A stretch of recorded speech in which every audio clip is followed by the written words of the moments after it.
Anderson. Thank you for joining me. It is the Thursday edition of Point of View, and we are so grateful that you can join us. This hour, we're going to spend some time talking about some of the issues in the news. Of course, last night, President Biden spoke to the nation, although I'm not sure how many people were watching. We'll get to that in just a minute. But nevertheless, spoke to a joint session of Congress. And so we'll get into not only the style, but the substance of some of the things he proposed. We won't spend a lot of time on that because we have a lot of other issues to address, and you can find those at our website, pointofview.net. As we go through this, some of you are going to say, okay, I need some more facts and figures. I want to explain this to my friends, neighbors, coworkers. I want to post something on Facebook or Twitter, or just be ready for any conversation somebody might have. So we always provide those articles, quite a number today. So we'll talk about that in just a minute. And just so that you have an advance publicity on the next hour, we have Dr. Jim Denison with us by phone. I think in the future he's going to be in studio with us, but he, of course, is the head of the Denison Forum and Denison Ministries, and so we're going to talk about actually something that will come out in his daily report tomorrow, so you get an advanced look at that. I'm sure you'll have a few things to say about some of the issues we are discussing. And at any point, if you would like to join the conversation, going to have kind of 2 hours of open line today. So some of you kind of wait to make a phone call, which is fine. But if you want to make a comment or make a question, ask a question, whatever, it's all fair game. Before we get into the substance, can I talk about the style for just a minute, or the optics? And that is, no matter who the president would be right now, and of course it's Joe Biden, when you space out people like this, you don't have the dynamism that we've had in a typical joint session of Congress or a State of the Union address. And if I can leave that, a little bit later, we're going to probably talk about sports a little bit. I mean, NFL draft day, things like that.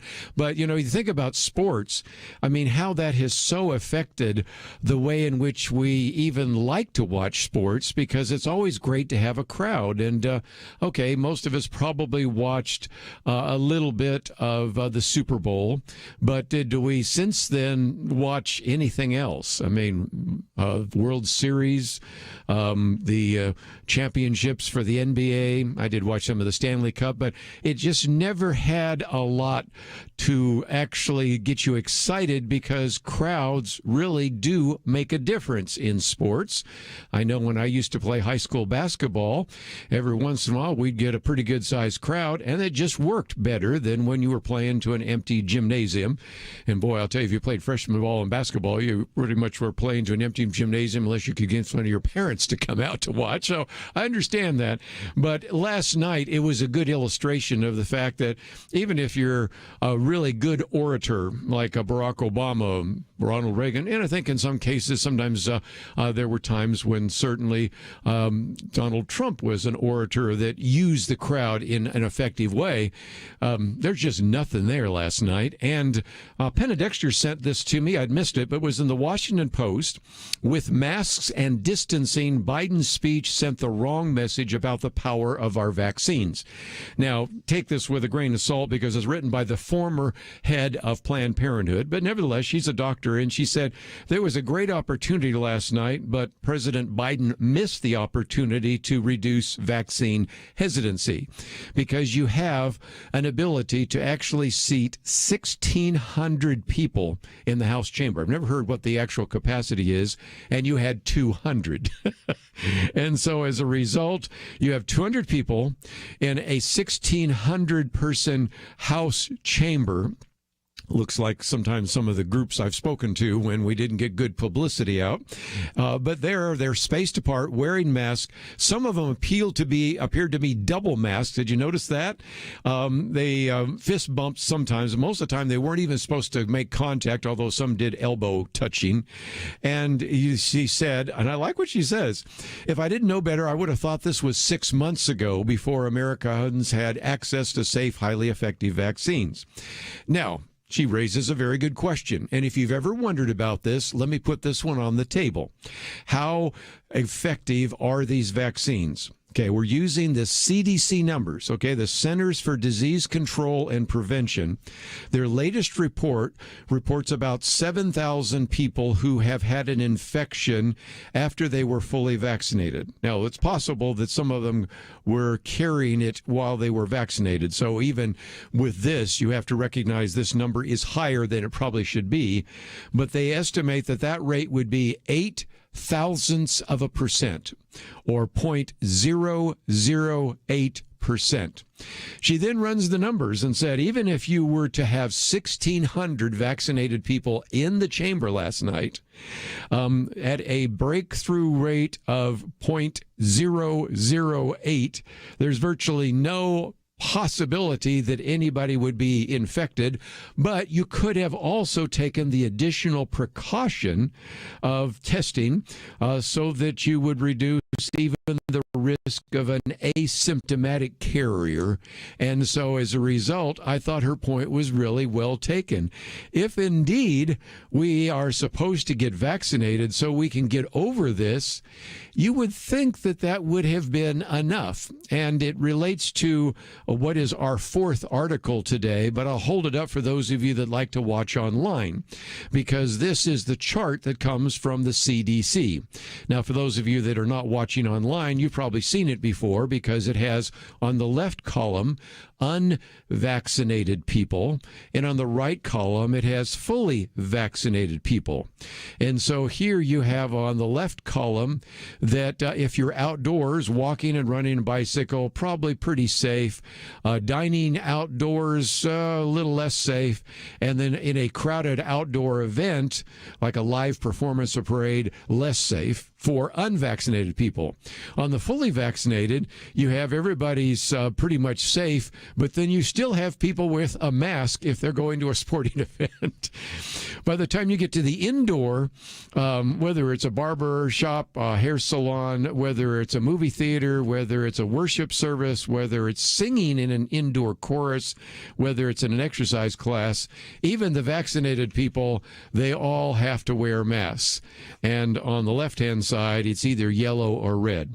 So even the CDC has said, okay, this is maybe a good illustration of the fact that what they're trying to emphasize is that even when you're fully vaccinated, you probably should be wearing a mask most of the time, even sometimes outdoors. And so as a result, in some respects, if they wanted to send a message that the vaccines just really aren't that effective, and there is still a great possibility that you could become infected because you have the vaccine, that was unfortunately the message that was sent last night. And so even though I would certainly disagree with Dr. Nguyen, who was the former president of Planned Parenthood, I think she's right on target, because she also points out that if indeed somebody was in one way or another infected, once you have the vaccine, it should be relatively mild for you as well. But visually, it lost a great deal because there was no crowd, there was no plane to the gallery, and all the other things that have been done by previous presidents. And then I think it'd be fair to say it was a pretty boring speech. So if you didn't watch it, let me give you a little bit of facts on that right after these important messages.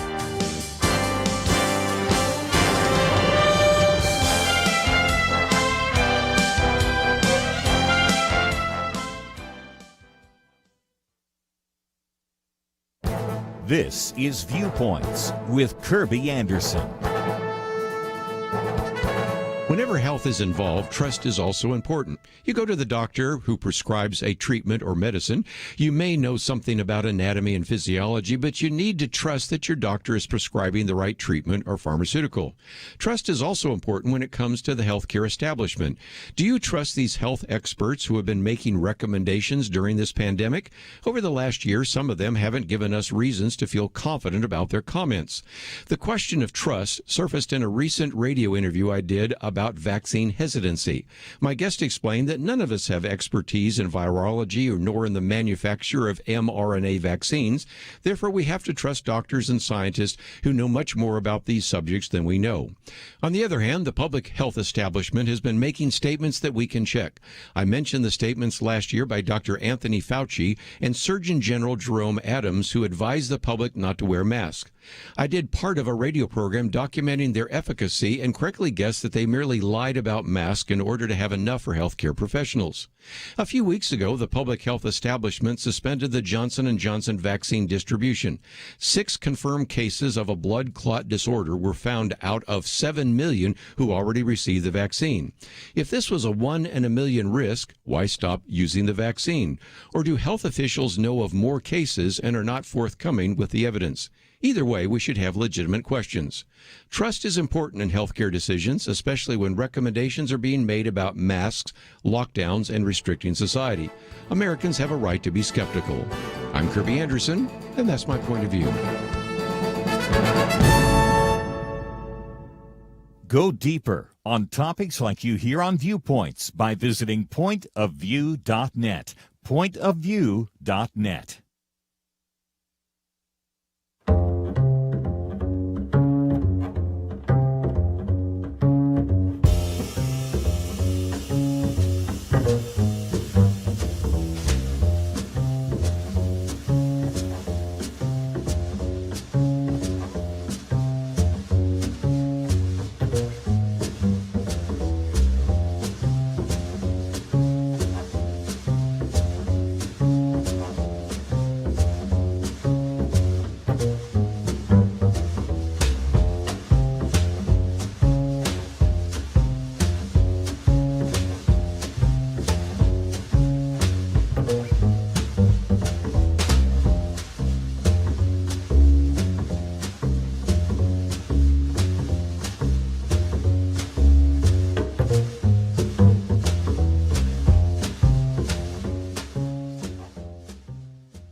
You're listening to Point of View, your listener-supported source for truth. Back once again, just as we went to a break, I said that the president's speech was boring. Well, it was, at least for those of you that aren't kind of policy wonks.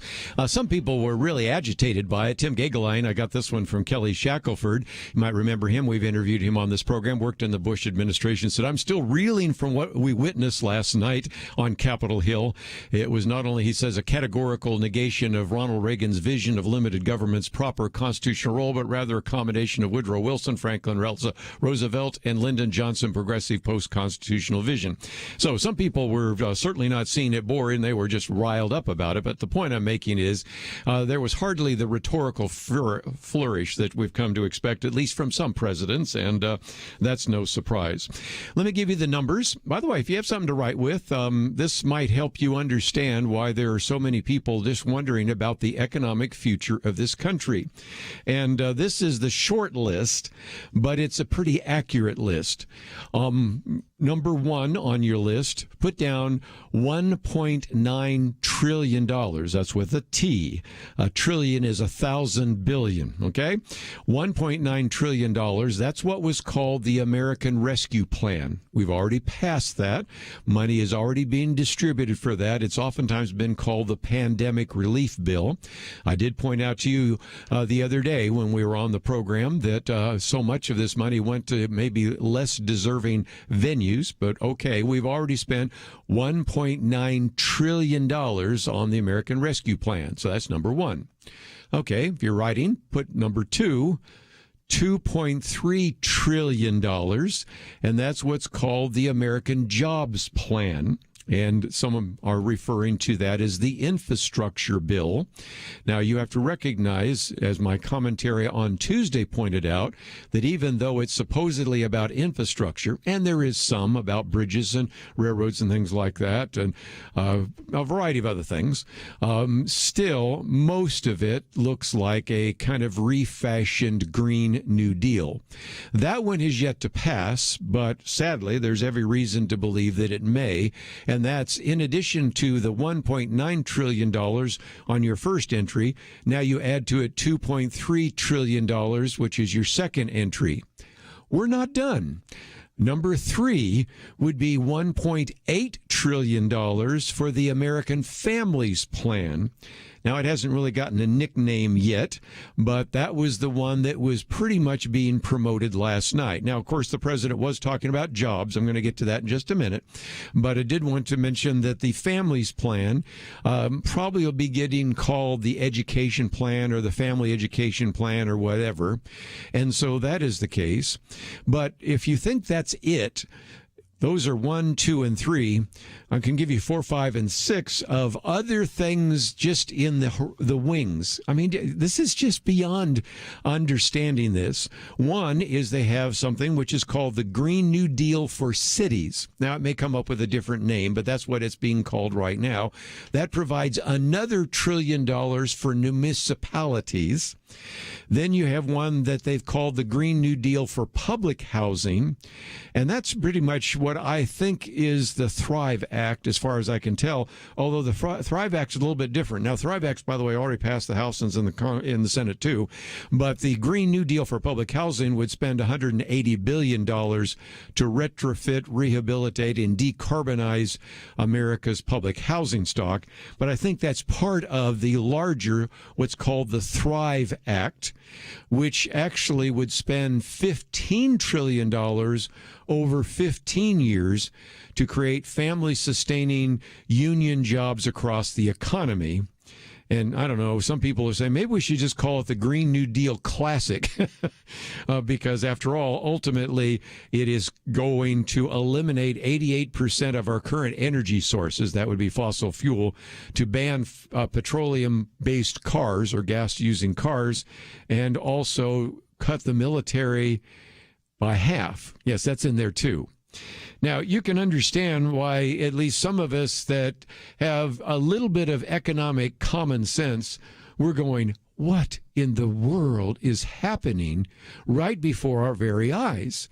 You can begin to come up with numbers ranging from $4 trillion to $7 trillion, depending on how many of these things you think are passed, and recognize that from George Washington to Ronald Reagan, the national debt all that time was $1 trillion, which frankly was probably a pretty good investment. I mean, we fought an American Revolution, we fought a Civil War, we fought a World War I and II, the Korean War, we had build the railroad system of America, the interstate commerce actually helped us build the highway system, and fought the Korean War, the Vietnam War.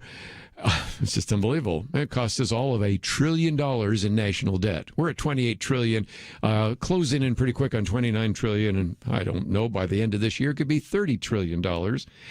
And it'll be a lot more than that if all of these things pass. And so you just have to begin to wonder about the consequences of all of this. And so I thought, since it is NFL draft day, had to at least put this one on the table. The person that probably is going first in the draft for Clemson University, the quarterback there, that's Trevor Lawrence. By the way, a very good article about him today in Breakpoint, commentary as well. But this one, he wants to take his entire signing bonus in cryptocurrency.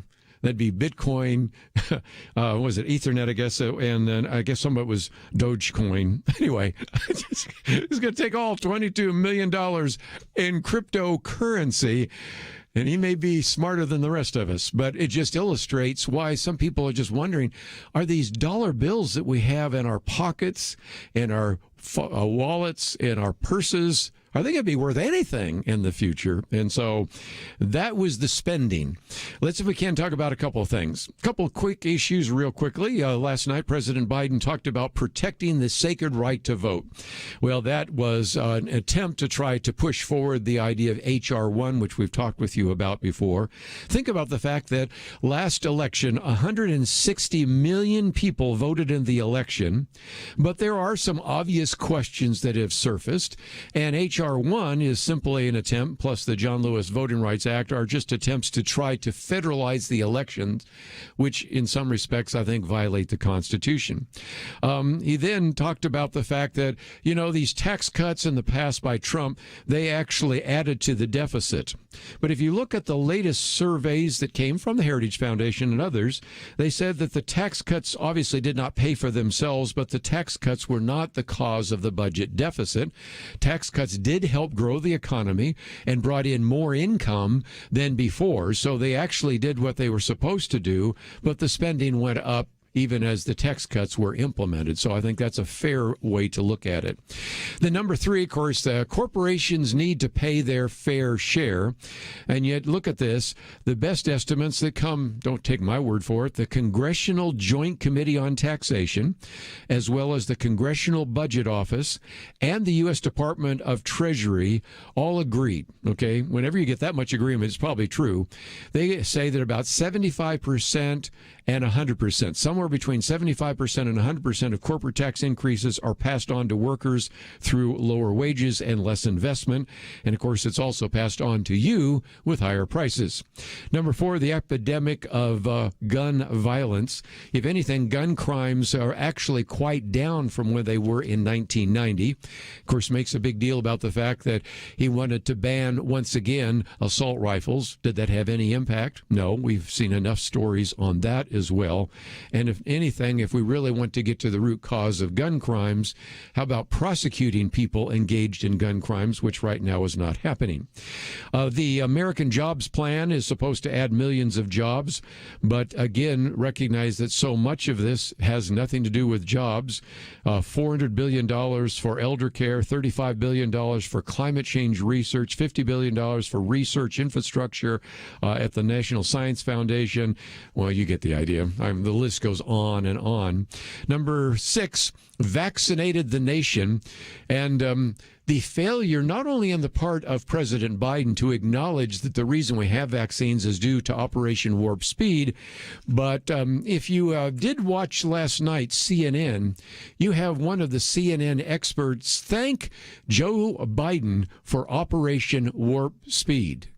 I think even some of the hosts said, and so later on, Borger, was it Gloria Borger? She went back and said, well, obviously some of that happened before. She could not bring herself to say Donald Trump, but she literally said, and you can go and check it. It was just the most incredible thing. We just want to thank Joe Biden for Operation Warp Speed. I just don't even know what to say with it. But anyway, you've probably heard enough, and if you watched it last night, maybe you got some comments. Let's open up the phones, 1-800-351-1212. If not, I'm going to move on to some other topics because we have a lot to talk about. And about a half an hour from now, we'll be talking with our good friend, Dr. Jim Denison. So all that's coming up right after this.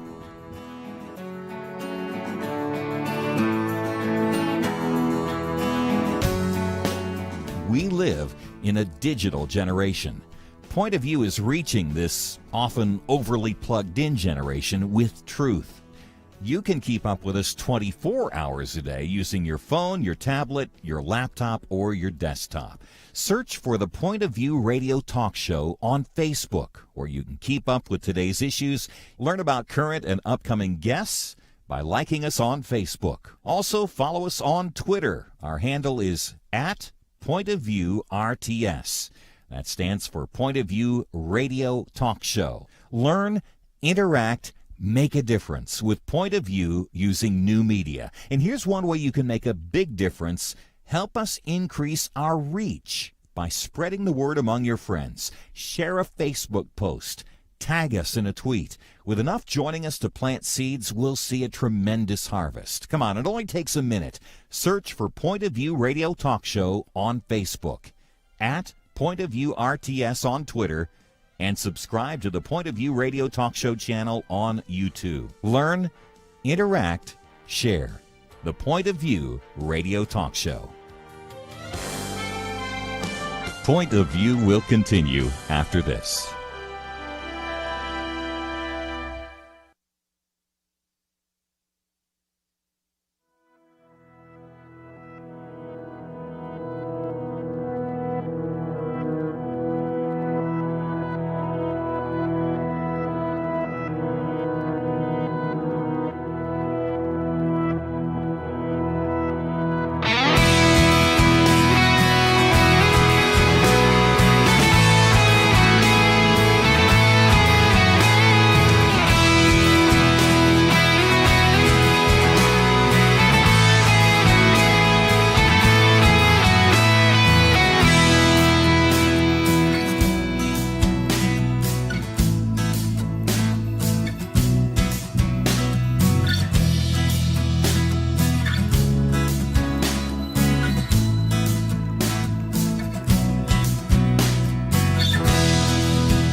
You are listening to Point of View. The opinions expressed on Point of View do not necessarily reflect the views of the management or staff of this station. And now, here again is Kerby Anderson. Back finally, if you'd like to join our conversation, 1-800-351-1212. Let's take some phone calls, too. If you'd like to join the conversation, we'll go out to North Carolina and talk to Nancy. Thank you for joining us today. Hi, thank you, Kerby. I had to really chuckle last night. It was toward the end of the speech. I didn't get home until late. But I looked at Nancy Pelosi sitting in back of the president. She looked like she was falling asleep. Her eyes were drooping, and I think the only thing that saved her was there was a bunch of clapping, and she and Kamala stood up. I laughed. I would love to see her just totally nod off. That would have been hysterical. Well, and again, you share the name Nancy, but you probably don't necessarily adopt that one. But you got to think about this for two reasons. Number one, let's face it, Joe Biden's not the most gripping speaker in the world. And without the excitement of all the individuals, both in the House and Senate in the room, it's easy to get kind of in a monotone anyway. And then when you have the mask, which keeps you from getting oxygen, I mean, I'm surprised that either of them kept up awake. And talk about sending the bad signal, because again, both of them are right behind the president. I guess if they even took their mask off to do anything, the woke mob would come after him, so they couldn't dare, but at the same time they probably had trouble breathing that long a period of time. And listening to him and just sort of wondering when's this going to be over is probably what was going through at least Nancy Pelosi's mind, maybe even Kamala's mind. So nevertheless, thank you for adding that. That was interesting. You're welcome. And if you'd like to join us, I'll take some more phone calls in just a minute. And, you know, I was just going to move on. I thought, no, I need to say something about Senator Tim Scott. He deserves some credit because he really gave a very good speech last night. And the sad reality is probably even fewer people watched him than watched Joe Biden, because a lot of them tend to click off anyway. So if you'll permit me for another few minutes just to give him his due, because he did a very good job. And he started off by talking about the fact that Washington's schemes and socialist dreams won't deliver America from its pandemic doldrums. What a great turn of phrase right off the bat. And so he did say that really what he thought is the president should leverage some of the bipartisan stimulus and the vaccines and everything to move ahead. And he said, here's one of his quotes, Tim Scott said, "This should be a joyful springtime for our nation. This administration inherited a tide that had already turned. The coronavirus is on the run. So why do we feel so divided and anxious? A nation with so much cause for hope should not feel so heavy burdened." And again, Senator Scott, I think, really kind of touched on the fact that this should be a time when there should be celebration, and yet there's so much almost doom and gloom. Senator Tim Scott went on to say, this is a president that proposed to unite a nation, to lower the temperature, to govern for all Americans, no matter how we voted. And he says 3 months in, the actions of the president and his party are pulling us further and further apart. He gave some examples of that. He said that certainly we as Republicans would support infrastructure like roads and bridges and even high-speed broadband. But he says the Democrats instead are pushing what he calls a liberal wish list and job-killing tax hikes. And so he talked about that. He talked obviously about something that hardly got mentioned last night, either by the president or even by the commentators, about the fact that we have a disaster at the border and you wouldn't even know that that was taking place. And he said this is not common ground. Then Senator Tom Scott said, you know, I get called Uncle Tom and the N-word by progressives. If you followed Twitter last night for a while, the trending theme was Uncle Tim, which was a play on Uncle Tom. I think I did read that Twitter finally blocked that to keep people from using that, but nevertheless, that was out there, so you can see all the kind of mean-spirited comments he was getting. Then Senator Tim Scott said, hear me clearly, America's not a racist country. It's backwards to fight discrimination with different types of discrimination. It's wrong to use our painful past to dishonestly shut down debates in the present. And then he called for the president to be one of those to lead in opening the schools. His comment was, locking vulnerable kids out of the classroom is locking adults out of their future. Our public schools should have reopened months ago. Other countries did. Private and religious schools did. Science has shown for months that schools are safe, but too often powerful grown-ups set science aside, and kids like me were left behind. He ended with a talk about original sin. I just was floored by that, and by ending by talking about if you will, a contemporary Christian song, kind of like a hymn, but nevertheless very powerful.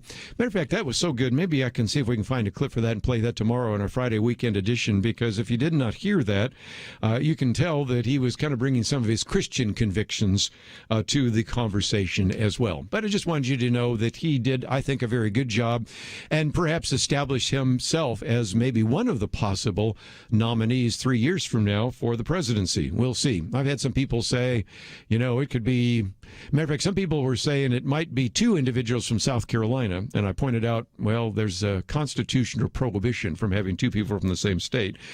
So whether or not that happens, I don't know, but we'll see where that takes us. Let me just, before we take a break, get into a couple of other issues. Number one, Rich Lowry has a very good piece on cops shoot people of different races for the same reasons. And the point he's making, and it's back to some of the things we've talked about here before, so I won't spend a lot of time on this article other than to encourage you to read it, because his subtitle is, "The Media Are Cherry-Picking Officer-Involved Shootings to Establish a Narrative That Runs Counter to the Facts." If you spend any time at all out there in watching various news articles and all the rest, and my wife has more than once said she would not wish my reading list on our worst enemies, because you tend to be in the news cycle and you're reading a lot of different things and seeing a lot of things. You will notice how sometimes a story will surface of a police officer shooting a white person, and it's mentioned once and never heard again. Or of individuals, white or black or Hispanic, shooting police officers. It gets mentioned never again.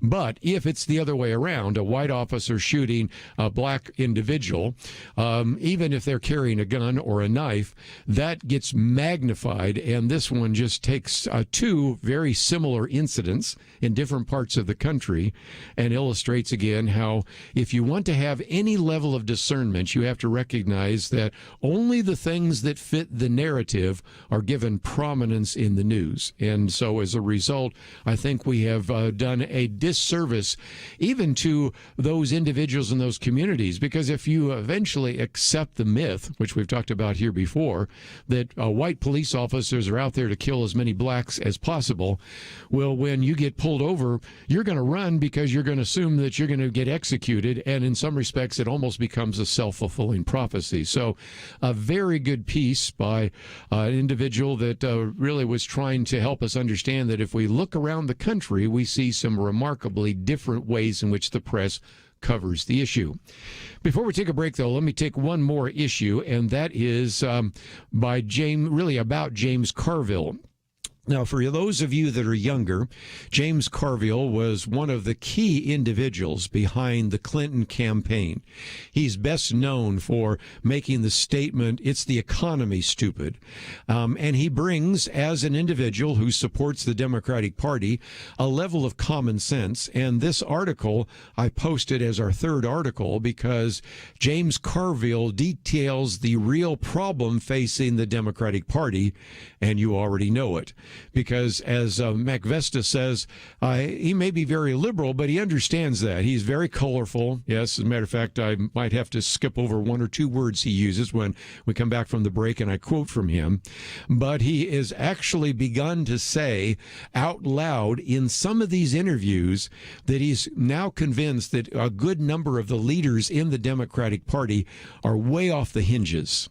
During the 2020 election, for example, he noted the party was peddling ideas like free college tuition, debt forgiveness. It's not like he's against the idea, but he says this is just not a winning idea. Just don't talk about that. I think he would be another person that would say, just do not use the word socialism.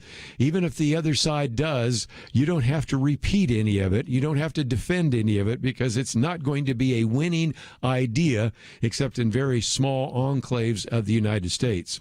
So when we come back, I want just to read a little bit of what he was saying because it, I think, illustrates what many of us have been feeling. When you're telling the American people that we can spend trillions and trillions and trillions of dollars, and most people have a sense that that's not going to be good for the economy, and then when you're getting so much sort of woke, liberal, progressive, unhinged kinds of statements, don't think that bodes well for the next election. And even though you think that's way off, this time next year, we're already going to be in the primary season. So we'll talk about that right after these important messages.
Now, back to Point of View, your listener-supported source for truth. Back for a few more minutes, just going to give you a couple of quotes from James Carville. I'm going to have to clean it up. Matter of fact, one of these days I'd like to read this letter from this father who wrote to the kind of elite school in New York. But as I passed that around to some of the staff, they warned me and said, well, you're going to have to maybe change a few of the words. Same thing with James Carville. There'll be a couple times when I'm going to just blank and you'll fill in the blank because he does tend to use use a colorful language. Is that a nice way to say it? But nevertheless, he was talking about the campaign last time, and he said Democrats talking about free college tuition or debt forgiveness. He said, I'm not here to debate the idea.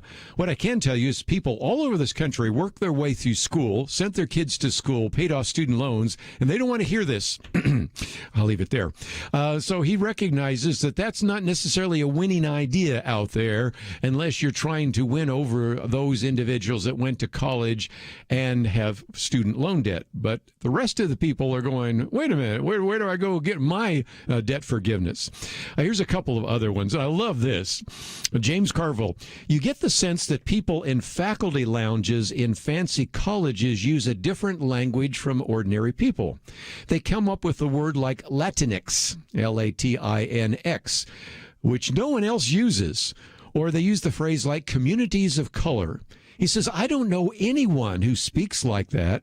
I don't know anyone who lives in a community of color. I know lots of white and black and brown people, and they all live in neighborhoods. And it reminded me that one of the advisors for George Herbert Walker Bush, before he died of a brain cancer, used to go to bowling alleys and listen to how people talk to make sure that he didn't come up with phrases and comments that didn't mean something to individuals.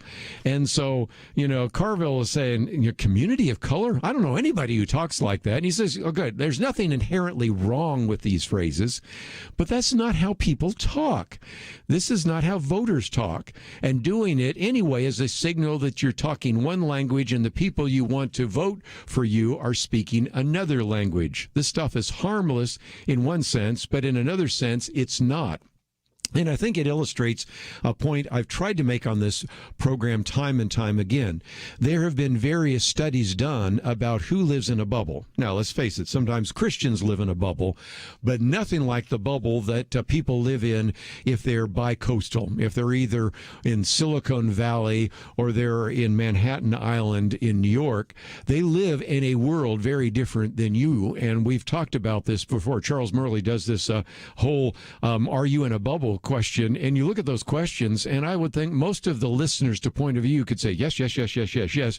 And there are people that live on the Upper East Side in Manhattan that couldn't say yes to more than 3 or 4. I mean, they live in a very different world. They use a different kind of language. They have a different set of presuppositions.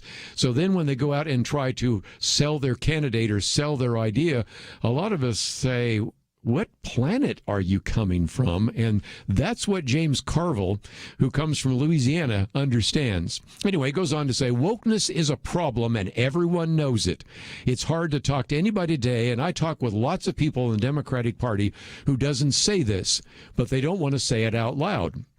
Okay, so why are you not getting individuals? Some of you listening in this audience right now, you've been Democrats your whole life, and you're going, some of the stuff that my Democratic Party is saying doesn't make any sense to me at all. And so, again, James Carville gives us the answer. Because if you start talking about wokeness or start criticizing it, you'll get clobbered or canceled, he says. And look, part of the problem is lots of Democrats will say that we have to listen to everybody and we have to include every perspective, or that we have to run a ruthless messaging campaign. Well, you kind of do. It really matters. He says, I always tell people that we've got to stop speaking Hebrew and start speaking Yiddish. I love that line.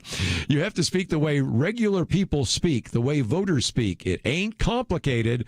That's how you connect and persuade, and that's how you have to stop allowing ourselves to be defined from the outside. So this piece, it's the third article by James Carville, is maybe the best explanation, maybe for some of you that grew up voting in the Democratic Party, maybe voted last time for Joe Biden, but you're going, I don't agree with some of the things I'm hearing coming from the leaders of the Democratic Party, or even some of the things that were said last night by the president. So if nothing else, that's another article for you. Fourth article, of course, I've already alluded to. The CDC chart actually shows fully vaccinated people wearing masks for most activities. And so you can see the article and the rest because it illustrates, again, some of the things that are taking place right now that just simply don't make any sense. And when you have the former head of Planned Parenthood writing about the missed opportunity, that is the case. By the way, I might just mention my Viewpoints commentary today is about health and trust, in which I point out that when you've had some of these health leaders tell us things that turn out not to be the case, it's a little more difficult to trust them next time. But just before we close, thought I'd read a piece from Senator Ted Cruz. You know, sometimes we find things to criticize Ted Cruz about, but nevertheless, he points out that ever since we've had the complaints from the various corporations about Georgia's Election Integrity Act, he started to rethink whether or not he's going to even receive funds from some of these major corporations, which I thought was pretty striking. Because in his second paragraph, he says, Coca-Cola's James Quincy said he opposed measures in the bill that would diminish or deter access to voting. So Senator Ted Cruz, okay, which measures? The ones that allow several forms of identification, which the state provides free of charge to request or cast a ballot, or the measures that expand the number of days of early voting. He said, now, Mr. Quincy, he can be forgiven. He's British, and they've been confused about Americans since the Boston Tea Party. Good line there. But the point he's making is that they have oftentimes, these major corporations and CEOs have really been very critical of Republicans. And he says, if nothing else, when Republicans usually shrug their shoulders, call these companies job creators, and start to cut their taxes, but he says, not this time. This time we won't look the other way at Coca-Cola's $12 billion in back taxes owed. I didn't know that one. He says, for too long, these woke CEOs have been fair weather friends of the Republican Party. They like us until the left's digital pitchforks come out. Then they run away, or they mouth off on legislation they don't understand and hurt the reputations of patriotic leaders protecting our elections and expanding the right to vote. Enough is enough. Corporations that flagrantly misrepresent efforts to protect our elections need to be called out, singled out, and cut off. And he says, as America's greatest basketball player observed years ago, Republicans buy sneakers, too. They cast votes, too. And we pay attention when CEOs come after our own just so they can look good for a few editorial pages and radical activities. And here's the final statement by Senator Ted Cruz. To them, I say, when the time comes that you need help with tax breaks or regulatory change, I hope the Democrats take your calls, because we may not. Starting today, we won't take your money either. So he says, you know, time has come. Corporations take advantage of Republicans for too long, the subtitle says, so we won't take their PAC money either. That's really an incredible statement from Senator Ted Cruz. I suspect there'll be some other senators that might say that as well. And I thought it's kind of intriguing to see how that played itself out in the last couple of weeks. Let's, if we can, though, take a break. When we come back, Jim Denison's going to be with us. We're going to start off with an advanced look of what will be in the daily article tomorrow, the priority and privilege of transforming intimacy with God. So we'll kind of start out with some things that hopefully will help you in your spiritual growth. And then I'm sure I could probably coerce him to make a few comments about some of the events taking place here in America. So I look forward to that opportunity. And most importantly, he would love to get your phone calls, and I would too. So let's open the phones. 1-800-351-1212. We'll take a break and come back with more right after this. Having civil conversations about important issues seems to be harder and harder.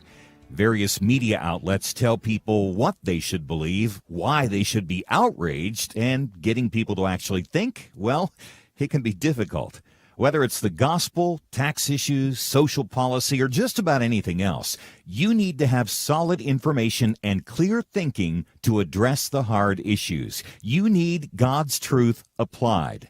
And that's what you get in less than 2 minutes with Point of View's Viewpoints Commentary, a daily resource to help you be informed and think through the things we need to be talking about. It is free and will arrive in your inbox each day when you visit pointofview.net/signup.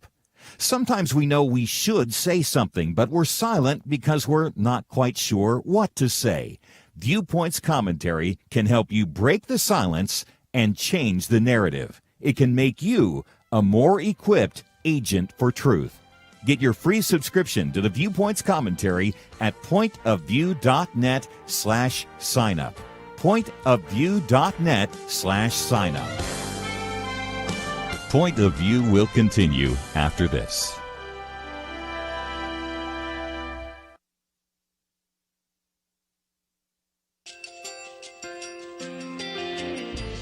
I just want to thank you so much for all the wonderful programming you have. You're just absolutely fantastic. I recently started listening to Point of View, and I really found it interesting because of the different subjects you cover. Thank you for that. I really appreciate everything that you do in keeping us informed. Thank you, Kerby, for everything that you have been doing. I appreciate all the work that you're doing, advocating for the Word of God. Thank you so much. Point of View, I think, is absolutely necessary because it's a Christian perspective, a biblical worldview perspective, and receive very current, up-to-date information about what is really going on, week to week in our culture, which is changing so rapidly, and yet it's morally sliding backwards. Yeah, I'm just, first of all, I thank you guys. Y'all's program is wonderful, and enjoy it every day. I learn so much every time I listen to it.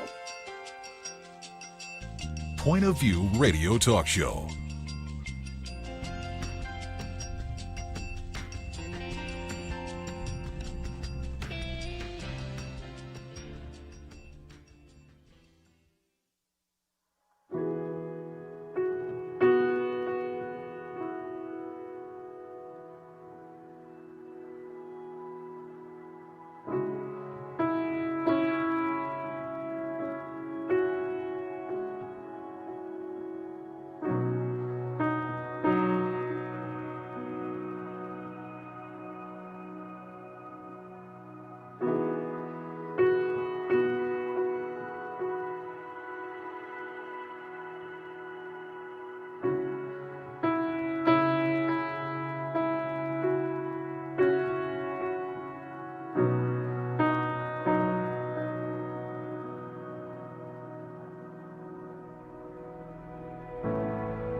Hi, this is Kerby Anderson. You know, each day we take on the tough issues and provide a biblical perspective to them. The topics we cover are wide-ranging: apologetics, theology, prophecy, creation and evolution, intelligent design, marriage, family, child-rearing, the millennial generation, trends in society, politics, economics, business, religious liberty, the Constitution, public policy, foreign policy, military policy, tensions in the Middle East, abortion, homosexuality, pornography, sexual ethics, media, technology, history, and America's godly heritage. We talk about anything that affects your faith, your family, or your freedom. So don't go anywhere, because Point of View continues right now.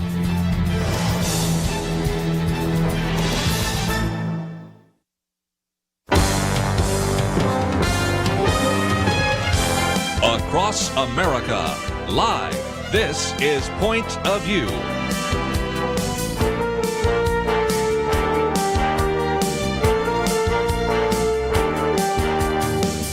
And now, Kerby Anderson. This hour, we're going to spend some time with our good friend, Dr. Jim Denison.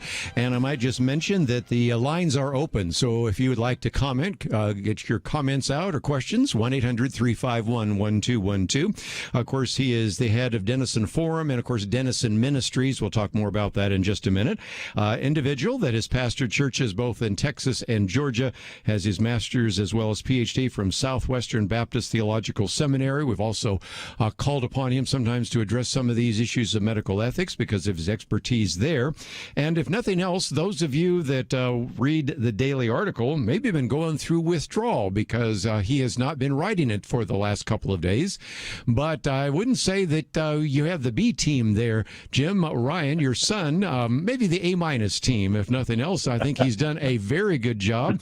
But it has been a while since we've had a chance to get some of the insights from Dr. Jim Denison because I guess, first of all, I should say happy anniversary.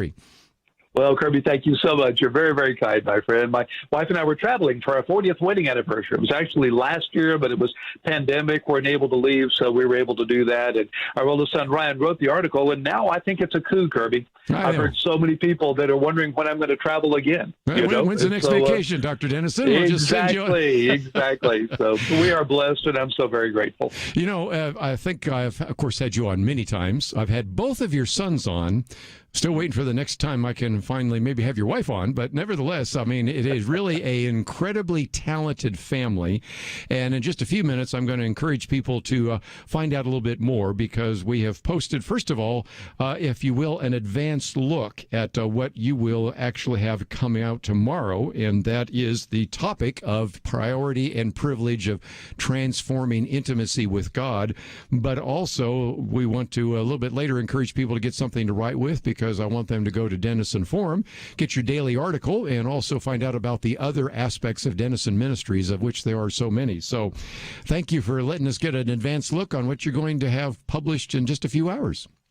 Thanks so much, my friend. I appreciate your kindness at that point and privilege of being able to talk with you about it as well. Yeah, was working on that article while we were traveling. We'll have it up for tomorrow. I think there's some things inside it that are really urgent as regards to what's going on in the culture. Some of the very issues you've been discussing and alerting us to for years that I think are really now coming home in some ways that Christians especially need to be aware of. You know, and you end it by something I've used so often as an illustration.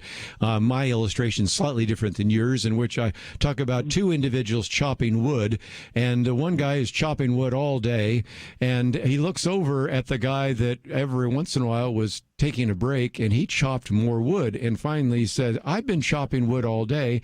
You must have taken 3 or 4 different breaks. What's your secret?" He says, "Well, when I was taking breaks, I was sharpening my axe." And and you use a slightly different example of a newly hired lumberjack, but there is a sense in which there's a break. And many listeners will know that next week I have a short break because I'm going to be teaching in a church in Florida. And once you're in Florida, you think, I may want to stay there a few days too. So there is a sense in the first point that you make of retreating from the routine. Can you get into that in a little more detail? You bet. It's really an example that Jesus set for us. You remember that example in Mark 6 where the disciples were so harried they had not even time to eat. Jesus took them apart for a little while. He said, come apart by yourselves. The old saying is you either come apart or you'll come apart. And he called them to be alone just with him, to spend some time with him and in retreating and refreshing and preparing.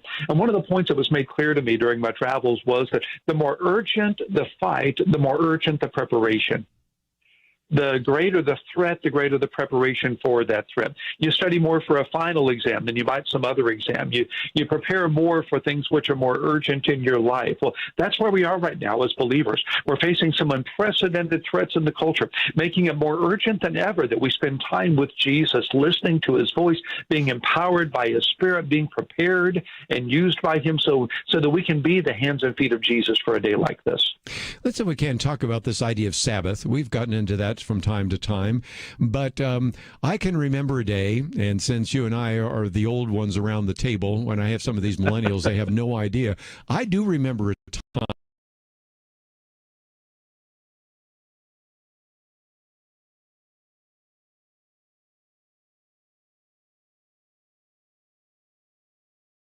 nothing's open on Sunday. Now, I'm not saying that we should have mandatory blue laws, but there was a sense in which having the Sabbath, keeping it holy, having a day of rest was something that we used to see as really important in the Christian world, and we've lost that, haven't we? We really have, and we've lost it across the board on so many levels. We've lost the discipline of fasting. I think we've lost the discipline of solitude as well. Technology is always with us. Someone said we're never busier than when we're alone, and in these days and times that can absolutely be the case, and we're the worst for it. You look at anxiety rates, you look at depression rates in the church as well as outside the church. You look at the breakdown of marriage in the home and all that's going on there. You look at suicide rates, you look at the epidemic of opioids, and it's not all attributable to this at all, but a lot of it is.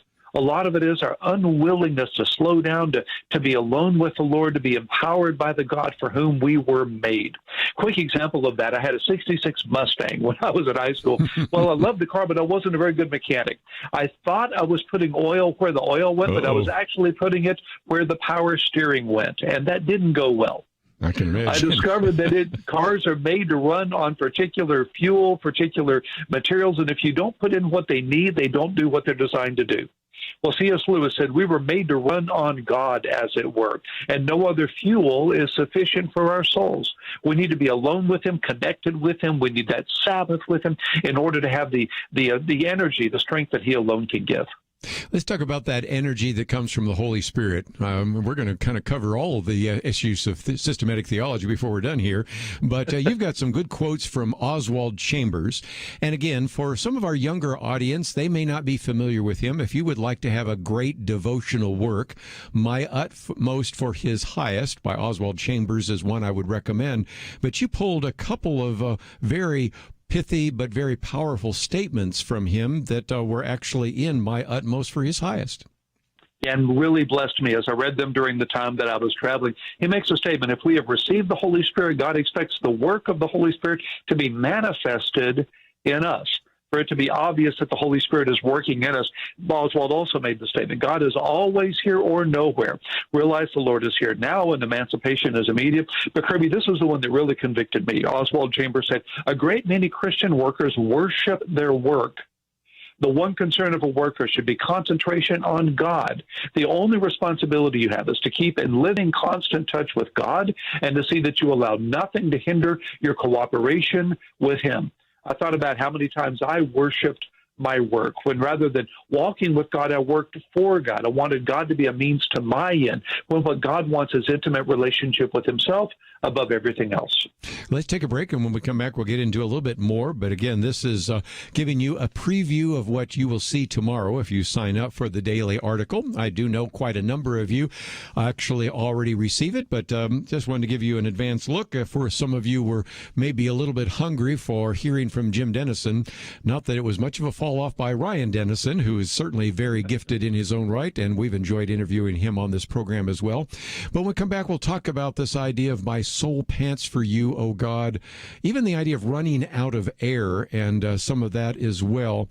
And just, of course, we talked about this important idea of sharpening the axe. So I wanted to talk a little bit about the priority and privilege of intimacy with God. And then, of course, we'll get into many of these cultural issues that we talk about so often with Jim Denison. We'll take a break, be back with more right after this.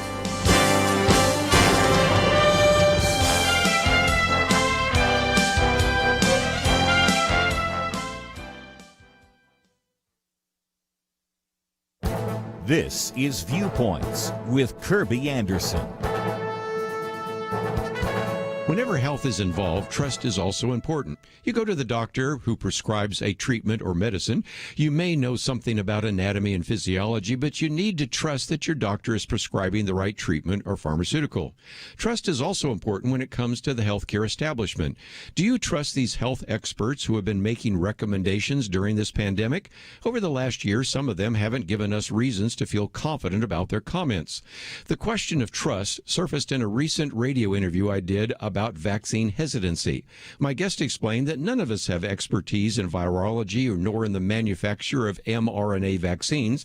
Therefore, we have to trust doctors and scientists who know much more about these subjects than we know.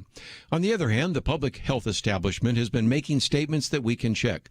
I mentioned the statements last year by Dr. Anthony Fauci and Surgeon General Jerome Adams, who advised the public not to wear masks. I did part of a radio program documenting their efficacy and correctly guessed that they merely lied about masks in order to have enough for healthcare professionals. A few weeks ago, the public health establishment suspended the Johnson & Johnson vaccine distribution. 6 confirmed cases of a blood clot disorder were found out of 7 million who already received the vaccine. If this was a 1 in a million risk, why stop using the vaccine? Or do health officials know of more cases and are not forthcoming with the evidence? Either way, we should have legitimate questions. Trust is important in healthcare decisions, especially when recommendations are being made about masks, lockdowns, and restricting society. Americans have a right to be skeptical. I'm Kerby Anderson, and that's my point of view. Go deeper on topics like you hear on Viewpoints by visiting pointofview.net. Pointofview.net.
You're listening to Point of View, your listener-supported source for truth. Once again, Dr. Jim Denison with us, and if you'd like to join the conversation, ask a question, feel free, 1-800-351-1212. A little bit later, we're going to talk about some of the great insights. As a matter of fact, I have in front of me here a whole series of books, small books, Biblical Insight to Tough Questions, and there are so many that are relevant. As a matter of fact, there's one that relates to some of the conversation we're having right now.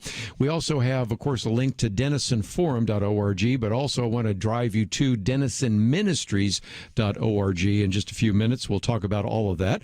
But let's, if we can, get into this other idea of hunger for God, because in some respects, when we look at the scriptures, especially in the Old Testament, because you give us some good examples there, Jim, we are talking about a level of hunger that sometimes in our modern world we don't have any longer, and yet we certainly find that in the Word, don't we?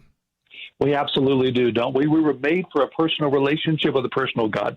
Unfortunately, we've inherited this Greco-Roman world, as you know, Kerby, which has this kind of transactional religion. You place a sacrifice on the altar so the God would bless your crops, or if you're going to war, you'd sacrifice to Mars or Ares. If you wanted wisdom, you sacrificed to Athena. But it was a business relationship. These gods at the top of Mount Olympus weren't the kind of gods you wanted a personal, intimate relationship with. You did what you were supposed to do, and they would do what they're supposed to do. Well, that unfortunately describes so much of Western religion today. Go to church on Sunday, so God will bless you on Monday. Give money, so God will bless your money. Pray so that God will answer your prayers. It's a business relationship, a transactional religion, when what God wants is a transformational relationship. Jesus wants to be Lord 24/7, 365. He wants us to be crucified with Christ and present our bodies a living sacrifice and experience all of God there is. Years ago, a friend told me, all of God there is in this moment. And God is waiting for us to experience all of God there is right now.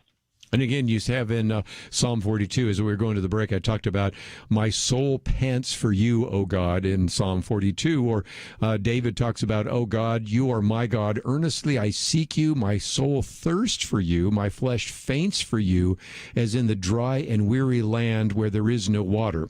Now, you and I both traveled to Israel, although not much recently. But when we have, we recognize how dry it is. And there are places when you get out there in the Negev, or you even out there by the Dead Sea, if you don't have water, that's kind of what David was talking about. We should desire God with that same kind of desire for water, or when you have gone a long day and not had any food, desire and hunger for God. And yet you might help us understand how to do that, because I think there are many things, many impediments and distractions that keep us from doing that.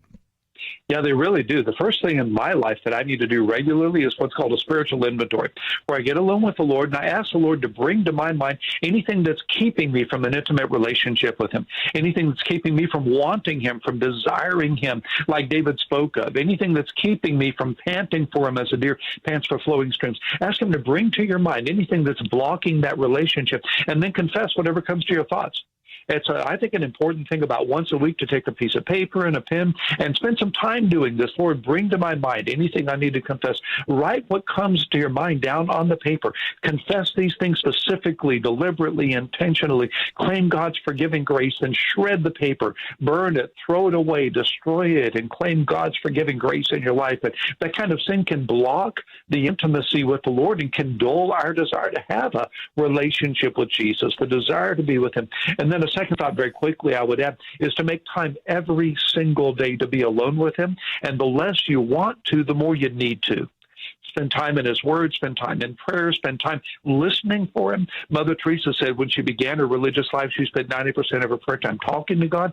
At the end of her religious life, she spent 90% of her prayer time listening to God. Yes. Make that time just to be alone and listen to his voice.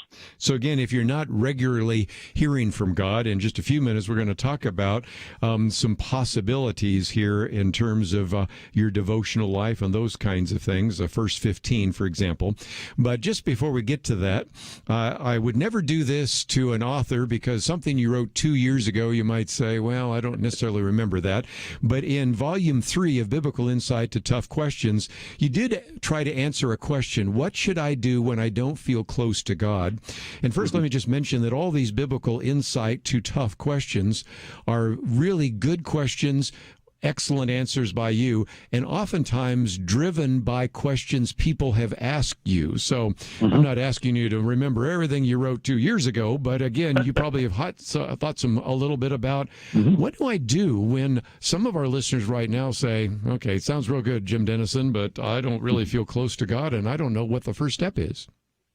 That's an issue that we all face, Kerby, as it is. It's something I have felt. It's something people in the scriptures felt. Even Jesus from the cross cried, my God, why have you forsaken me? We've all been there. We've all had those experiences. And there's several things that we can do. The first I've already mentioned, and that is to see if there's anything blocking our relationship with God. Second is to develop a regular time with God where we can feel and sense and know his presence and know what it is that he's wanting to do in our lives on a daily basis. A third thing we can do is simply ask God to make himself himself real to us. You can pray for that. I'll tell you, my favorite prayer in the Bible is that father that brought his son to the disciples because he was demon-possessed, and the disciples were not able to drive out the demon. They brought him to Jesus, and then the man said to Jesus, are you able to do this? Jesus said, all things are possible for him who believes. And the father said, Lord, I believe, help my unbelief. Mm-hmm. I love that prayer. Yes. You can pray for the faith to have faith. You can pray for the faith to sense the presence of God in your life and know that God can't wait to answer that prayer. And again, just to borrow a little bit from this session that you wrote about, expect emotional fluctuations because if that's the case. And I love this, act into your feelings. In other words, don't act from your feelings. Anybody that's listened to this program knows that we've actually spent some time talking about the book, The Coddling of the American Mind. We've even had Jonathan Haidt on to talk about that. And one of the untruths is always trust your feelings. Oh, no, that's not a good idea. And sometimes there is a sense in which if you just force yourself to do something, your feelings come along. And that is true whether you are supposed to go to another meeting, just as, we always love all these church meetings, right? Or to force yourself to do devotions, even though you don't really have a hunger for the word. If you force yourself, lots of times the feelings will come alongside, won't they?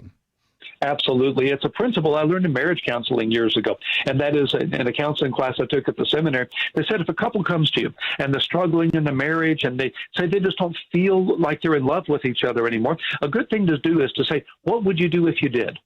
How would you act if you felt love? Well, go do that. Yes. Whether that's going on a date, whether that's doing something kind for the other person, whatever. And when you do the act, the feeling often follows. So the old idea is don't wait on your feelings. Do the action and the feeling follows. The same is true of our relationship with the Lord. If you felt closer to God than you do, what would you do? We'll do that and see if the feelings don't follow the action.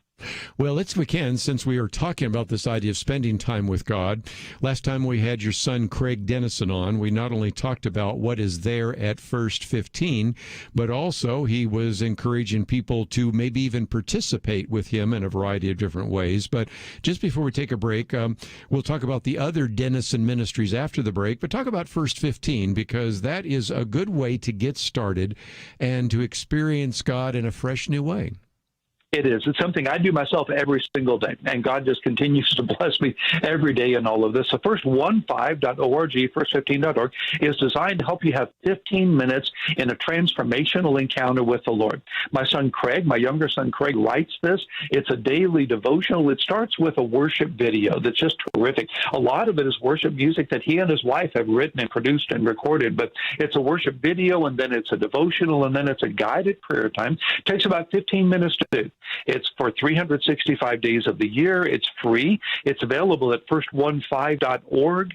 That comes available as a podcast as well as in written form. It's also in Spanish as well. And then there's a whole host of other resources in First 15 as well. Craig has written a number of books. He's written a number of other articles and blogs, and other people are writing in the space as well. They have their own worship album that they produced as well. And all of that is at first15.org. And again, let's take a break, and when we come back, we'll talk about a couple of the others. First of all, of course, Denison Forum, what you will find there in terms of the daily article, where we've just mentioned First 15. There's also Christian Parenting, of course, Janet Denison as well. So there are just a number of brands under DenisonMinistries.org, so you can certainly find those. And then we'll, after we kind of go through some of that, might ask a former pastor who certainly is writing about this, how do we kind of think through the world that we find ourselves in? I mean, there's a lot of economic uncertainty, as emphasized by what we talked about the first hour, just the incredible amount of spending and whether or not that's going to affect our economic circumstances, how we can certainly find hope, and how pastors that might want to reach out, because that's another ministry of Denison Ministries. If you're a pastor, you want to be listening as well, because we have some things that you can be sharing with your congregation. But for all of us, we can learn a little bit more about how to think through these issues that seem to be confronting us every single day. So let's take a break. Also, if you'd like to join us, 1-800-351-1212. We'll be back right after this.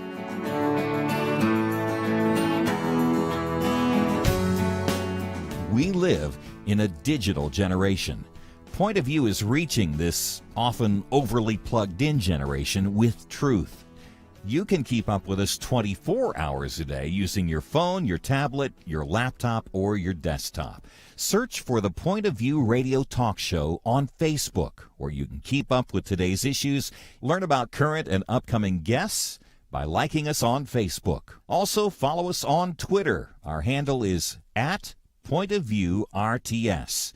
That stands for Point of View Radio Talk Show. Learn, interact, make a difference with Point of View using new media. And here's one way you can make a big difference. Help us increase our reach by spreading the word among your friends. Share a Facebook post.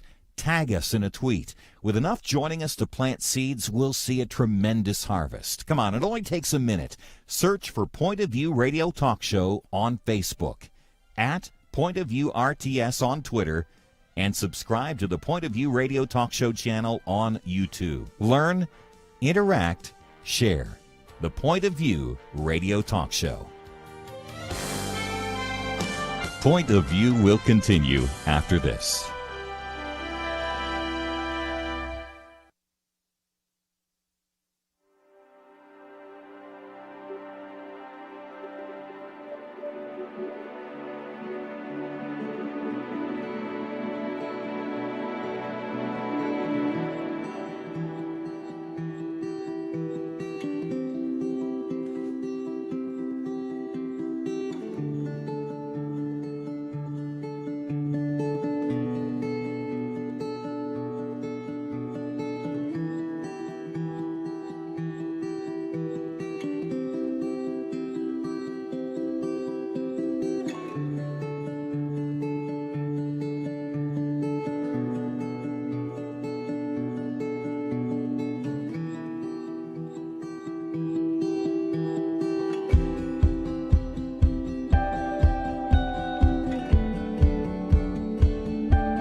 listening to Point of View. The opinions expressed on Point of View do not necessarily reflect the views of the management or staff of this station. And now, here again is Kerby Anderson. Final half hour, we'd like to join our conversation. We are privileged to have with us for just a little bit longer, again, Dr. Jim Denison of the Denison Forum and Denison Ministries. And so often during this segment, we usually spend a little bit of time talking about all the different ministries, all the different brands, if you will, under Denison Ministries. And whenever I ask Jim to do that, you can kind of hear this because he has so many to talk about. But we've already made it easier because we've already talked about First 15. That's First and then the number 15.org. Of course, you can find that in Denison Ministries. But let's, if we can, talk about Denison Forum, Christian Parenting, and a variety of others that all fit under that umbrella of the different brands that are part of Denison Ministries. Kerby, thank you. You're so kind to give you that opportunity. I'm very grateful, my friend. So Denison Ministries exists to help Christians change their culture, to give them the resources they need to be able to use their influence in a way that will help other people know Jesus more directly and can affect the cultural issues that we find ourselves in. So Denison Forum is our cultural engagement piece. That's the part that I engage with directly. I write an article each morning based on that day's news that goes out to about 300,000 subscribers, about 2.2 million in its total audience. And I turn that into a podcast and a video as well so that people can see it, they can hear it, or they can read it. There's also articles I write that are on the website. There are longer papers that are there, books that are available, others that are they're right in our ministry, my son and others as well. All that's at denisonforum.org. All our digital resources are free. We're a donor-based ministry, so we can give all that away, and folk can go there to subscribe to the daily article or to see the other content that's there as well. Christian Parenting is something my wife started some years ago, and now it's grown to more than 40 different contributors. It helps parents raise children and know and love the Lord in the context of the cultural issues we face. They just finished a marvelous conference recently that had Bob Goff among other speakers that were part of it. It's just terrific. My wife Janet's teaching ministry is janetdenison.org. She's been teaching ladies' Bible studies for many, many years, hundreds here in Dallas. Now with COVID, they put that online. And now they have 15,000 people all over the country and overseas, actually, that are studying God's Word with Janet at janetdenison.org. They can read her blogs and her other content, her books, and her other materials that are available there as well. And then A Pastor's View is our pastor's ministry, whereby every week we send material specifically to pastors, helping them to navigate cultural issues more effectively. The umbrella is denisonministries.org. If a person goes there, denisonministries.org, they'll see all the resources that we've described today, the various brands, all that's available there. And again, because we're a donor-based ministry, all the digital content is free. And again, A Pastor's View is pastorsview.org, is it not? That's correct. Yes, because APV or A Pastor's View, that's right. And as a matter of fact, in just a minute, I do want to talk about pastors and what you could say and how you could help pastors. But just before we do that, since we were talking about intimacy with God, and you used the good illustration that Mother Teresa eventually went from telling God to listening to God, one of the questions off air was, well, how do I listen to God? How do I know I'm listening to God? It just isn't me. And I always have some quick answers to that, but I want to hear your comments. One is, obviously, whatever you hear has to be filtered through the scriptures, because you may come up with all sorts of things that may be just your voice talking to you, but they don't align with scripture. Number two, oftentimes, if God is leading you, sometimes he's going to lead you in ways that aren't expected. And I can't tell you the number of times in interviews I've done with individuals where I say, well, where did the vision for this come from? And he said, well, this just came out of the blue. I wasn't thinking about this, but God told me that I needed to reach out to Uganda, or God told me that we need to reach out to the poor, or whatever it might be. And this wasn't even sort of something that was in your mind. It was obviously supernaturally implanted. But a lot of people probably struggle with, I know I do, and so I'm putting myself on that continuum as well. Sometimes trying to figure out when I'm just listening to myself, my conscience, or when I'm listening to the Holy Spirit and God speaking through me. What can you think? Give us some direction on that. Yeah, thank you. It's an important balance that all of us struggle with or should struggle with. We should be asking that question, shouldn't we? We shouldn't just assume that every thought we have is necessarily and always from the Lord, because we know that's not necessarily true. So in philosophy, we talk about three ways we know what we know. They're called channels of epistemology, to use the technical language, but ways that we know what we know are the rational, the practical, and the intuitive. We do math rationally. We start a car practically. We like people intuitively. We do all three of these. One tends to dominate our personality. I tend to be primarily rational by nature. My wife is very intuitive. Jeff Bird, who started this ministry with me 12 years ago, is an engineer by training and background and very, very practical, very pragmatic. Well, I've discovered that God speaks in all three ways.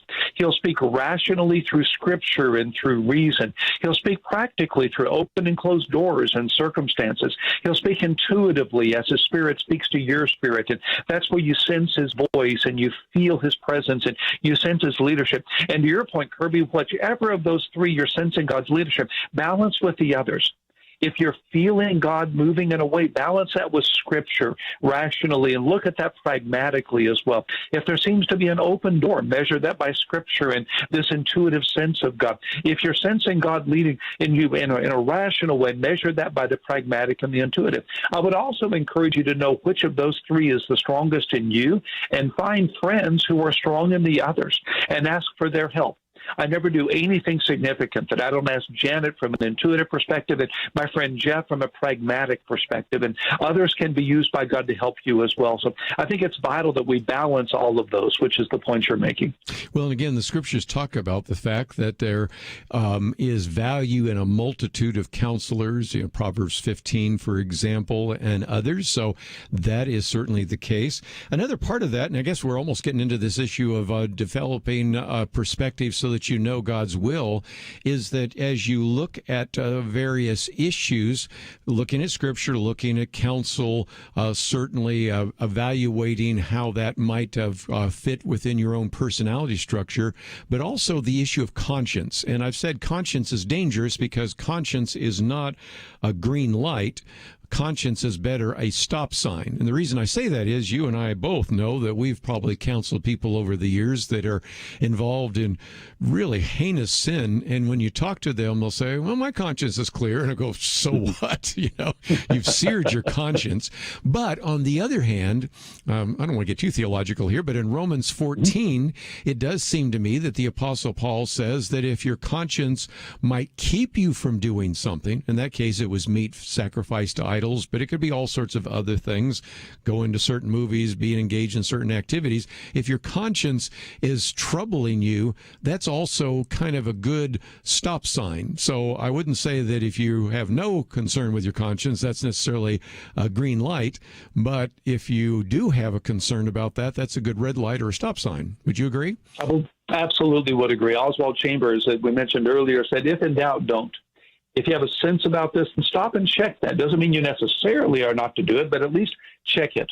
Again, look at the rational, practical, the intuitive. Look for those that you can trust as wise counselors in your life and see if the Lord isn't, in fact, leading you through your conscience in a way like that. So if you have a sense that you absolutely ought to do it, then again, measure that by others. And if you have that check in the Spirit, always stop and pay attention to that and see if God isn't speaking to you specifically at that point.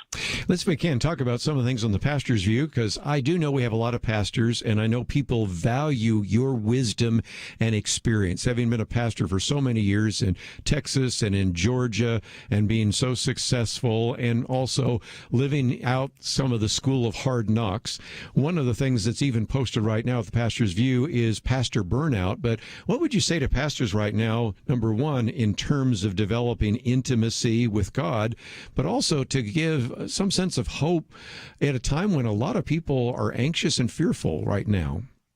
A lot of people are, and I understand that entirely. And to speak to that very briefly, one way to look at this is the darker the room, the more positive the light. The more powerful the light, the more obvious the light, the more attractive the light. And so if we'll be people of hope in a hopeless time, if we'll be people that are speaking not naively, of course, but speaking biblical truth and reminding people God is on his throne, that Jesus is still Lord, and that none of this surprises God, the more difficult the times, the more powerful that witness will be. I remember a pastor who was known for starting every service with a prayer of thanksgiving to God for something going on in the world, in the culture. Well, one particular particular Sunday, Kerby, it was a horrible Sunday. The weather was absolutely terrible. It was atrocious. Most of the people couldn't even get into the little chapel for their service, but a few were able to get in finally and straggle in, and they were soaked, and it was just a horrible weather outside. So the service begins, and they're wondering, how is the pastor going to begin with a positive word of thanksgiving on a day like this? The pastor stepped to the pulpit and said, Lord, we thank you that it is not always like this. In every moment, we can find reason to give thanks, reason to, as Scripture says, in all things give thanks. Not necessarily for all things, but in all things. And there's that opportunity to be hopeful people in a difficult time. But that leads to your other question. In order for that to be true publicly, it's got to be true privately. That's why, as a pastor, my most significant single responsibility is to stay close to Jesus. I can only give what I receive. I can only lead where I'm willing to go. I can't give you a word from God unless I hear a word from God. Some great material and wisdom from Jim Denison. When we come back, we'll talk about a couple of his white papers. What does the Bible say about religious liberty and about money and taxes? We'll talk with him about that right after next.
Now, back to Point of View, your listener-supported source for truth. Dr. Jim Denison with us for a few more minutes. Let me just mention, in about 2 weeks, he will be with us in studio.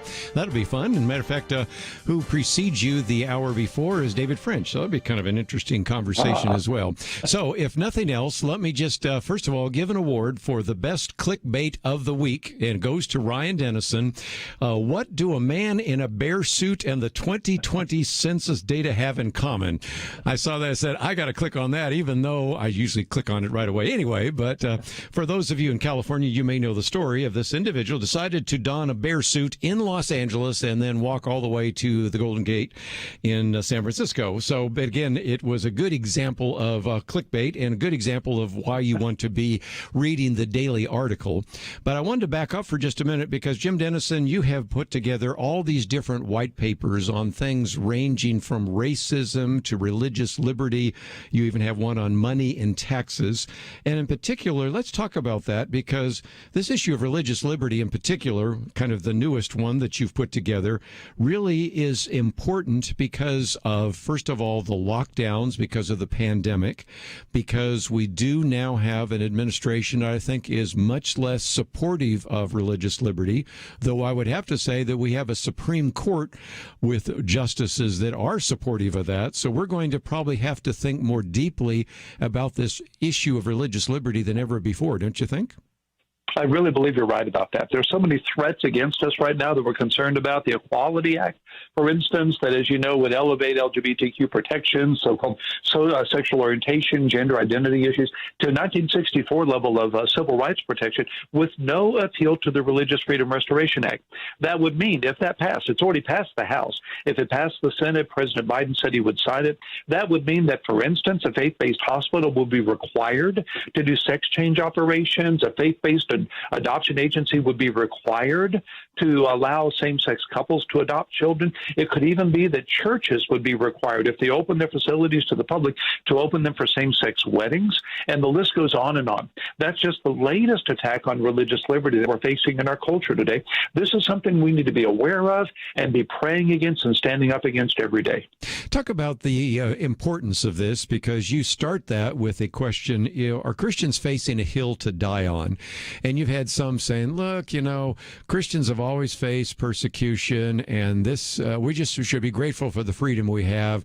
Or the typical pastor response, look, I'm just not going to get involved in politics. And then all of a sudden you've had individuals like John MacArthur saying, I'm not going to get involved in politics, all of a sudden saying, wait a minute, we need to pay attention to who the mayor is, who the county judge is, because they can literally close down my church, and all the evangelism and discipleship is much more difficult to do. So how important is this issue? It's really vital, isn't it, on so many levels? This isn't, you're exactly right, a place where we're in North Korea. We're not in China. We're not in Cuba. I've been to Cuba 10 times over the years, and I can tell you what they face there is nothing that we're facing right now. But at the same time, I do believe that we're facing an unprecedented level of challenge in this culture around the belief that our faith is dangerous.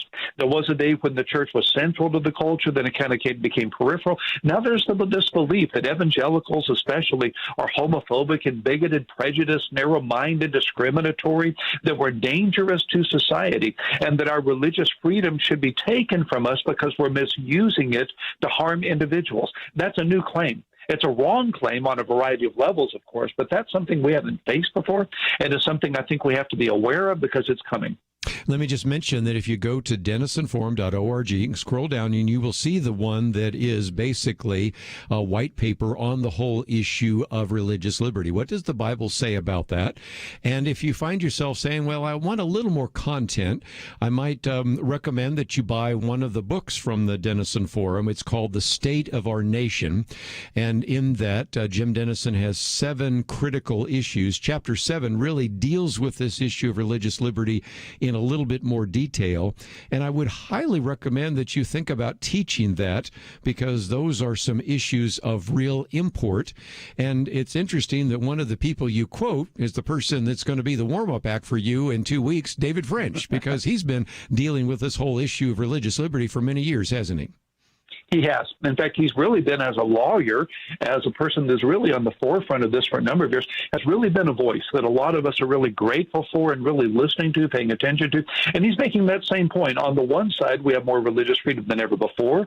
The Supreme Court continually seems to be reaffirming religious freedom. But on the other side, with the Equality Act and things like it, we're seeing unprecedented threats. So we want to be grateful for where we are. We don't want to overstate the issue as we face it, but neither do we want to underestimate appreciate the significance of this day.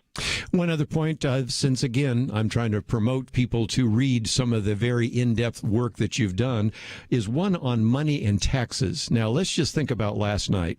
We've already spent $1.9 trillion for the American Rescue Plan, which is oftentimes called the Pandemic Relief Bill.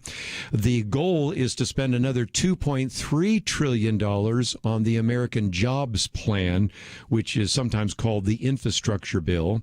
And then in addition to talking about that last night, the president also talked about $1.8 trillion for the American Families Plan, which may eventually also tie into the Thrive Act, which has passed the House and in Congress in the United States Senate, which might spend as much as $15 trillion over 15 years.